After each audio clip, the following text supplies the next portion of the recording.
ఈరోజు మేము నెల్లూరు నుండి నాయుడుపేటకి వెళ్ళి అక్కడి నుంచి మల్లంకి వెళ్ళి అక్కడ ఉన్న శ్రీ వల్లి దేవసేన సమేత స్వయంభూ శ్రీ సుబ్రహ్మణ్య స్వామి దేవస్థానానికి వెళ్ళాము.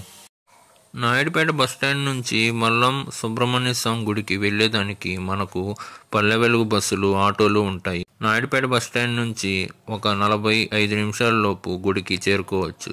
పూజ సామాగ్రి కావాలంటే ఒక షాప్ ఉంటుంది దేవస్థానంలోనే, అక్కడ కొనుక్కోవచ్చు. దర్శన మార్గంలోనే మనకు అర్చన టికెట్స్, ఇంకా ఏమన్నా స్పెషల్ టికెట్స్ ఉంటే అమ్ముతూ ఉంటారు. దర్శనం చేసుకున్న తర్వాత మేము ప్రసాదాలు తీసుకున్నాం. అక్కడే మనకి అన్నదానం టోకన్లు ఇస్తారు. టోకన్లు తీసుకొని గుడి వెనకాల వైపున వెళితే అన్నదానాలు పెడతారు. అన్నదానం అయితే చాలా బాగుంది.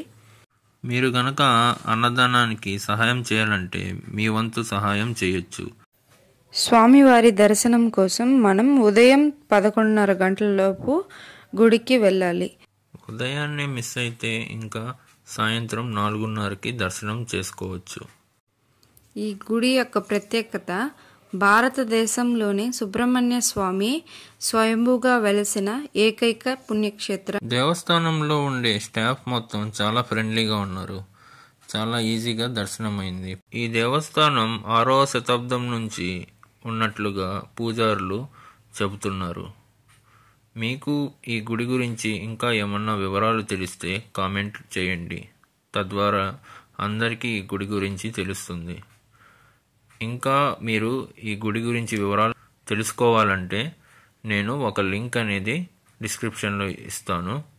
ఆ లింక్ క్లిక్ చేసి చూడండి. సబ్స్క్రైబ్ చేసుకోండి. Thank you for watching. తప్పకుండా ఒకసారి టెంపుల్ని విజిట్ చేయండి.